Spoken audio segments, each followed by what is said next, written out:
mapalad at maligaya ang sumasampalataya sa di nakita ng mata.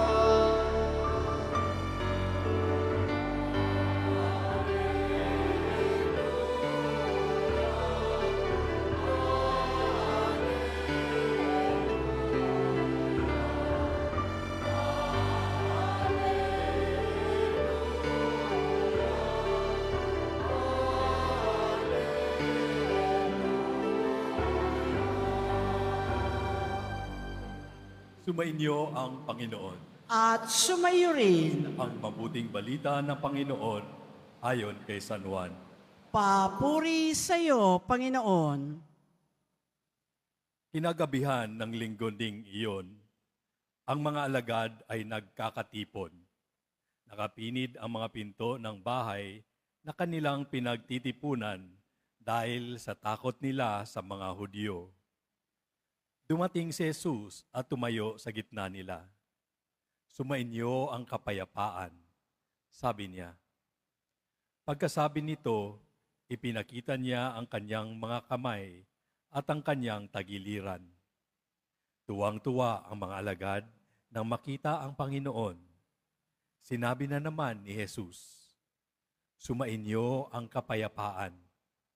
Kung paanong sinugo ako ng Ama, gayon din naman, sinusugo ko kayo.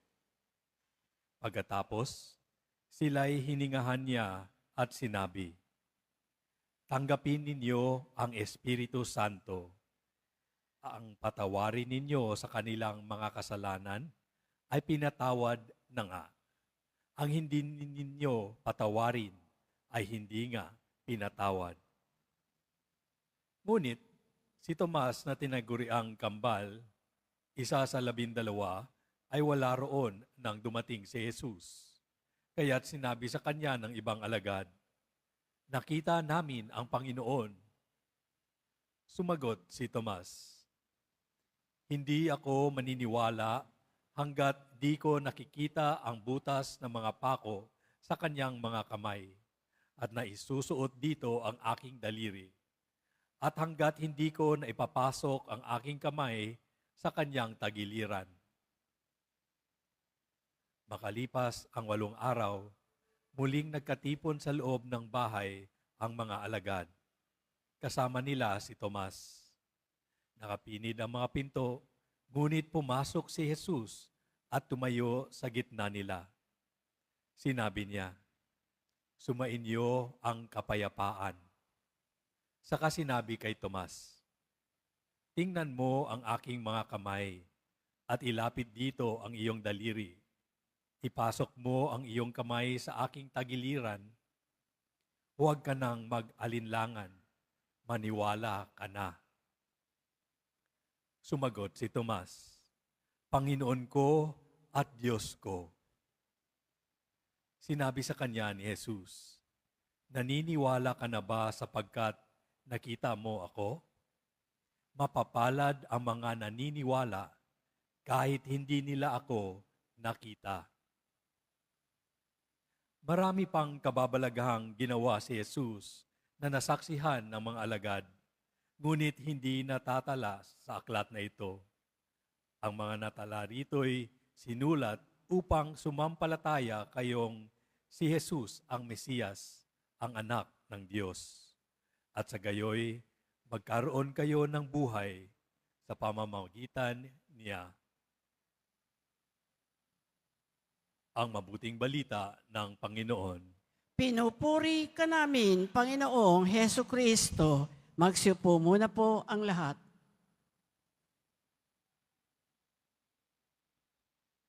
Happy Easter po sa inyong lahat. Batiin niyo naman yung katabi niyo ng Happy Easter. Meron pala akong 2 kaibigan dito na narito sa aking harapan. Ilang taon ko na pong hindi nakikita itong 2 kong kaibigan. Isa'y balikbayan, galing Dubai, pero Bulakenya, narito sa Quiapo. Kumusta ka na, Myla? Yung isa naman po ay kababayan ko sa Pasig. Ilang taon na rin kami hindi nakikita. Kamusta ka na, Robert?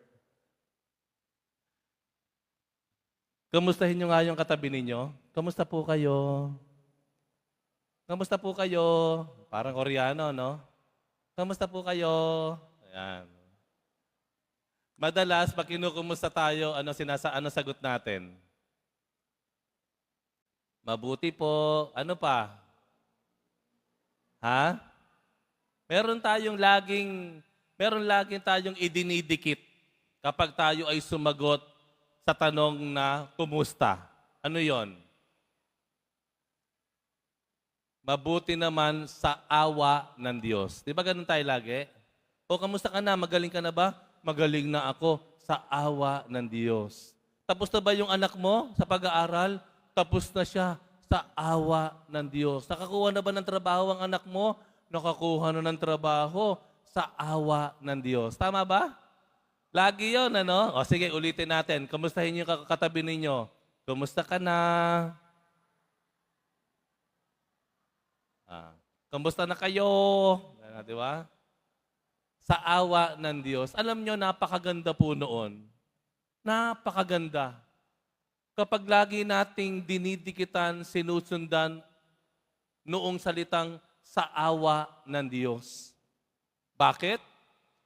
Dahil kung titingnan natin yung Ebanghelyo, iisa ang pagkakahulugan niya. Ang awa ng Diyos dumarating sa atin ng kusang loob na ibinibigay. Hindi natin pinagtrabahuhan. Hindi natin hiningi minsan.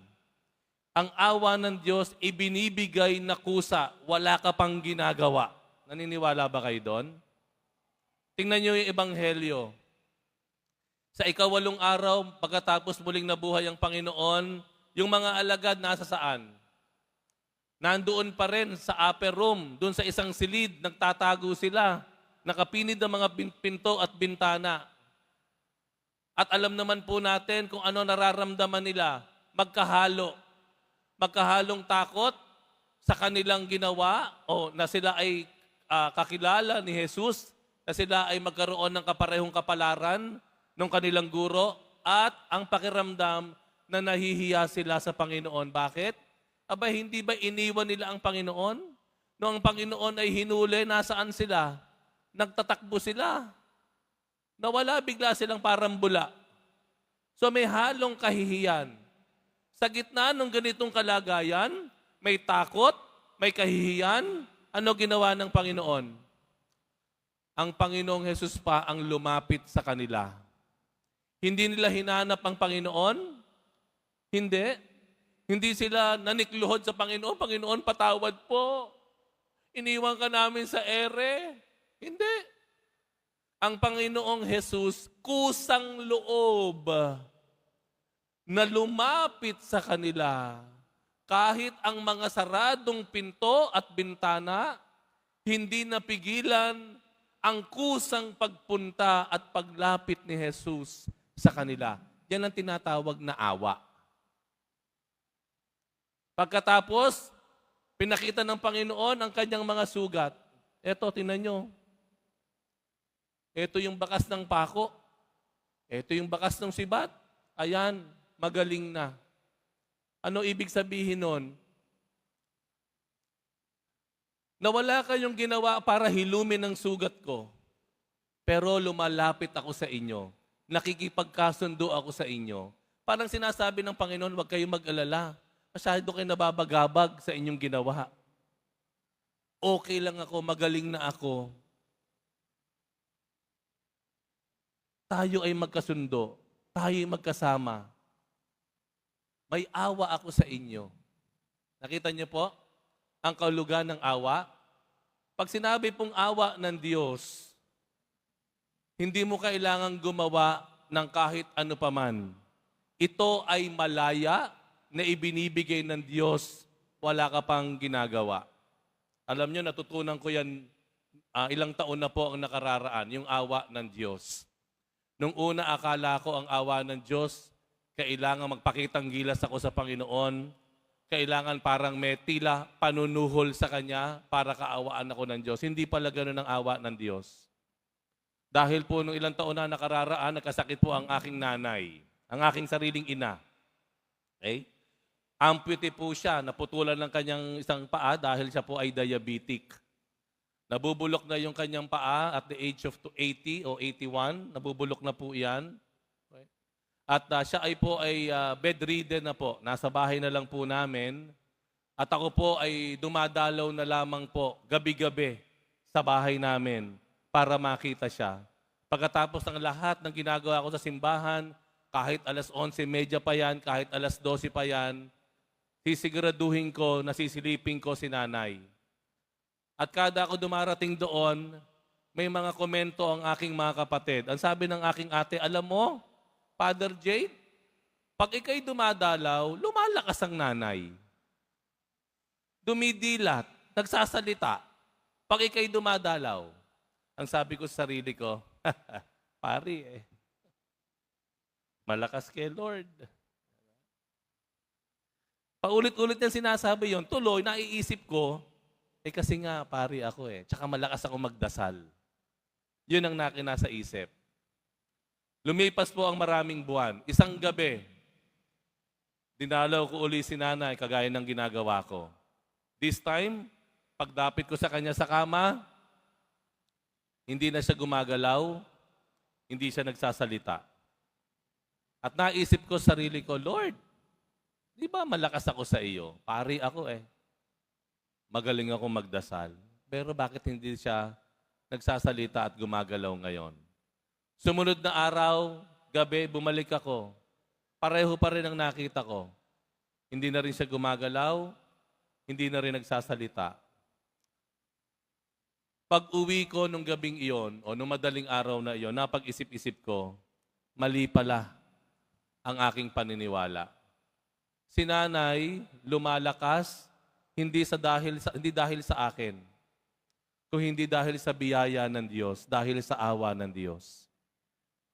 Si nanay, kahit mahinang-mahina na sa kama, pilit na nakakapagsalita at naririnig ko siya, hindi dahil pari ako, kung hindi dahil sa awa ng Diyos. Doon ko napagtanto at natutunan, it is not about me. Hindi dahil ako ay pare, dahil ako ay magaling magdasal, ako ay alagad ng Diyos. Kung hindi nangyayari ang mga bagay, dahil na rin sa awa ng Diyos. Yun yung karanasan ng mga alagad. Hindi sila umalis ng silid, pero dumating ang awa ng Diyos sa kanila. Hindi nila hinanap ang Panginoon, pero ang Panginoong Jesus ang lumapit sa kanila. Yan ang awa. Pakatandaan po natin, hindi mo kailangang maglupasay. Hindi mo kailangan na ma-frustrate sa sarili mo para tanggapin ang awa ng Diyos. Ang awa ng Diyos ay malaya niyang ibinibigay. Makasalanan ka man o hindi, palasimba ka man o hindi, may kaaway ka man o hindi, nangungumpisal ka man o hindi, naroroon ang awa ng Diyos sa iyo. Yun yung sinabi, bahagi ito ng sinabi ng Panginoon nang nagpakita siya kay Saint Faustina noong 1930.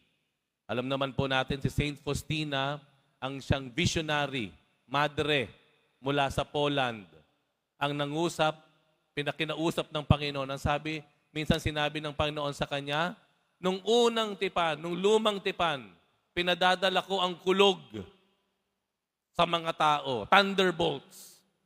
Pero ngayon, ang ipadadala ko sa mundo at sa tao ay ang aking awa. At hahawakan ko ang mundo, ang tao, at sila ay ilalapit ko sa aking puso. Malinaw na ang awa ng Diyos hindi nababayaran, hindi sinusuhulan ang Diyos. Hilingin mo man o hindi, nandyan ang awa ng Diyos. Karapat dapat ka man o hindi, nandyan ang awa ng Diyos. Tingin mo sa sarili mo, malayo sa Diyos o malapit, nandyan ang awa ng Diyos. Nagsisisi ka man o hindi, nandyan ang awa ng Diyos sa iyo. Yan ay malayang ibinibigay, inilalapit, inihahandog, iniaalok ng Diyos sa bawat isa sa atin. Amen? Ano lang ang pwedeng gawin ng isang tao na tumanggap ng regalo na kahit siya hindi siya karapat-dapat? Ano ang dapat gawin ng isang tao na tumanggap ng regalo na hindi niya pinaghirapan pero libreng at malayang ibinigay sa kanya? Ano gagawin ng taong iyon? Ang sasabihin niya, sige, ano ba pwede kong gawin para sa iyo? Sige, paano ko ba magagantihan ka? Di ba ganun tayo? Ano ba ang pwede kong gawin sa iyo? Sige na, para naman makabawi ako sa iyo. Tama po? Huwag kayong mag-alala. Meron tayong pwedeng gawin. Dahilan sa malaya na regalo ng awa ng Diyos. Ito'y makikita rin natin dun sa ebanghelyo natin. Ano sabi ng Panginoon? Pagkatapos niyang ipakita ang kanyang mga sugat na naghilom na, ang sumunod niyang sinabi, ang sumunod niyang sinabi ay, ipamalita ninyo, sinusugo ko kayo kung papaanong ako isinugo ng Ama, isinusugo ko rin kayo. Ang dapat tugon ng isang taong tumanggap ng regalo na hindi siya karapat-dapat, siya ay maging tagapaghatid din ng kagalakan ng regalo na kanyang tinanggap. Sa makatuwid, tayo inaanyayahan ng Panginoon na maging tagapagdala, tagapaghatid ng awa ng Diyos. Kayo po, ako, bawat isa sa atin, dahil tayo tumanggap, hindi man tayo karapat-dapat mula sa Diyos, ang magagawa ng isang taong nagpapasalamat, ito ay kanyang ipagkakaloob din, ihahatid sa iba. Kaya dapat tayo, we are all agents of God's mercy. Tayo dapat channels of mercy. Tayo rin po sa ating pakikipag-usap sa iba, makikitaan at mararamdaman sa atin ang awa ng Diyos. Hindi yung tayo ay masyadong kritikal, masyado tayong mapaghusga, masyado tayong mapanuri, no, sa iba. Hindi po ganoon. Ang inaasahan ng Diyos sa atin na tumanggap ng regalo ng Diyos, ng awa, tayo rin po, mariringgan tayo, makikitaan tayo ng awa ng Diyos sa iba't ibang pakikipagkapwa-tao natin sa iba, sa ibang tao. Mga kapatid, muli tatanungin ko kayo, kumusta kayo? Mabuti po sa awa ng Diyos.